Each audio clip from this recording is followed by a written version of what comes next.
अस्सलामुअलैकुम। बिस्मिल्लाहिर्रहमानिर्रहीम। आज हमारे साथ मुअज़्ज़म मिर्ज़ा मौजूद हैं और आज हम इनसे कुछ सवालात करेंगे और मैं उम्मीद करता हूं कि इन सवालात के भरपूर जवाब देंगे। मुअज़्ज़म मिर्ज़ा, जी आजकल के जो पेरेंट्स अपने बच्चों का किसी दूसरे बच्चों के साथ कंपैरिजन करते हैं, क्या उनको ये कंपैरिजन करना चाहिए या नहीं करना चाहिए और क्यों करते हैं सर? जी अस्सलाम वालेकुम। आपका क्वेश्चन है कि वो पेरेंट्स जो अपने बच्चों का दूसरे बच्चों के साथ कंपैरिजन करते हैं, क्या उन्हें करना चाहिए नहीं करना चाहिए। तो मैं आपको एक स्टोरी के जरिए समझाऊंगा, फिर आपको एंड पे ये बताऊंगा कि क्या ऐसा करना चाहिए उन्हें या नहीं करना चाहिए। देखें, एक वालिद अपने बच्चे के साथ एक हाईवे पे जा रहा था। ठीक है, बच्चा जो था गाड़ी में बैठा, उसके पास करने के लिए कुछ भी नहीं था ऐसा कि जो वो अपनी गाड़ी के अंदर मसरूफ रहता। अब वो बच्चा कर क्या रहा है, अब वो आती जाती जो गाड़ी है उन्हें ऑब्जर्व कर रहा है।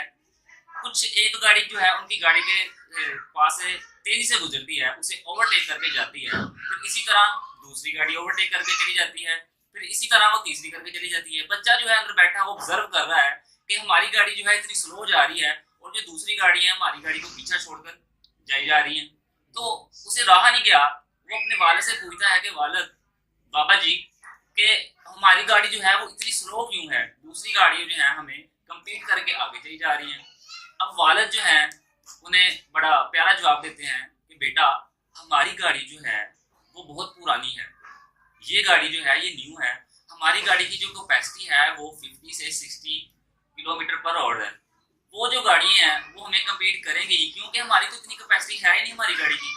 अगर हम उस कैपेसिटी से बाहर जाएंगे तो हमारी गाड़ी जो है हमारे डेस्टिनेशन तक पहुंचने से पहले ही ब्रेक डाउन हो जाएगी। ठीक है, जिसकी वजह से वो खराब भी हो सकती है। तो बच्चा आगे से कहता है कि बाबा जी, मैं भी तो आपको यही बताना चाह रहा हूँ।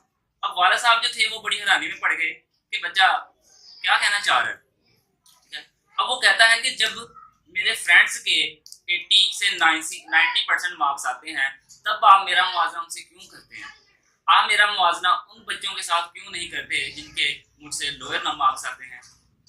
बच्चे आंस था वो तो बड़ा बड़ों वाला था। ठीक है, वाले साहब जो थे वो सोच में पड़ गए, ऐसा तो होना ही चाहिए।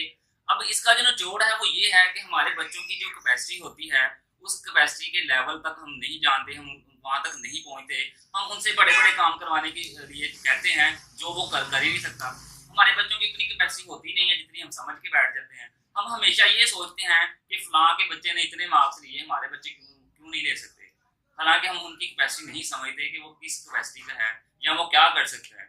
देखिए, हर बंदे के अंदर ना कोई खासियत होती है जिससे समझना जो है वो इंसान के लिए बहुत जरूरी है। अगर हम उसे नहीं ना समझेंगे तो हम अपने बच्चों को एक गलत डायरेक्शन दे देंगे, जिसकी वजह से हम उन्हें कंपैरिजन करने के लिए कहते हैं कि तुम्हारे मार्क्स क्यों नहीं आए। हम उन्हें स्ट्रेस दे देते हैं, वो स्ट्रेस में आ जाते हैं, परेशान हो जाते हैं। ठीक है, बात बात पे छोटी छोटी बात पे हम उनका कंपैरिजन करते हैं, तो वो जो है थोड़ा सा स्ट्रेस में आ जाते हैं, जिसकी वजह से वो जिद्दी भी हो जाते हैं। इसी तरह ना एक टीचर था क्लास में, उसने आके व्हाइट बोर्ड पे एक लाइन लगा दी।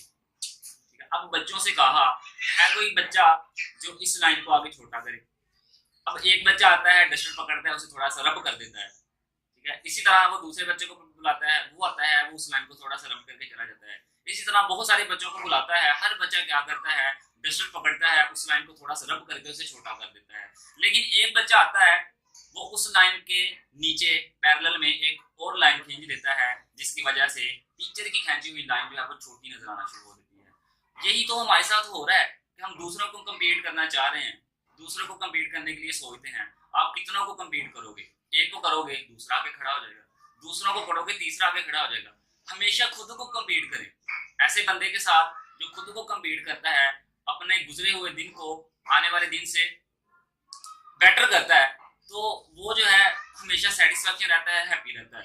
ठीक है, तो कभी भी दूसरों को कम्पीट ना करें, कंपैरिजन ना करें, खुद को कम्पीट करें। जितनी आपके पास एबिलिटी है आप उस लेवल तक ही जाएं। आपने कछुए और खरगोश की स्टोरी सुनी। ठीक है, कछुआ जो था वो बड़ा स्लो चलता है, हमें पता है। खरगोश जो वो बड़ा तेज चलता है। अब वो खरगोश है, वो आधे रास्ते में रुक के बैठ गया था क्योंकि उसने अपने ओपोनेंट को देखा था कि वो बहुत स्लो है, मुझे कुछ देर आराम कर लेना चाहिए। अगर वो वहां पे रुका ही ना होता, उसने अपना बेस्ट दिया होता, तो क्या वो हारता? वो कभी ना हारता। वो कहते हैं slow and steady wins the race. क्या slow and steady wins the race? उसकी तो मुकाबला इसके साथ था जो था ही बड़ा स्लो। अगर वो अपना बेस्ट देता तो क्या कभी वो हारता? तो हम यही तो कर रहे हैं कि दूसरों के साथ हम मुवाजना करके बैठ जाते हैं कि मैंने इससे आगे निकलना है, ठीक है। इसी तरह मुझे आज भी याद है कि उस लड़के का नेम तालब था, सेकेंड ईयर की क्लास थी मेरी, तो मैंने उससे पूछा कि तुम कितने मार्क्स लेना चाहते हो, तो मुझे कहता कि मार्क्स का तो नहीं पता, मैं तुम्हें डिफीट करना चाहता हूँ। तो जब मैंने उसकी ये बात सुनी तो मैं हंसने लग गया।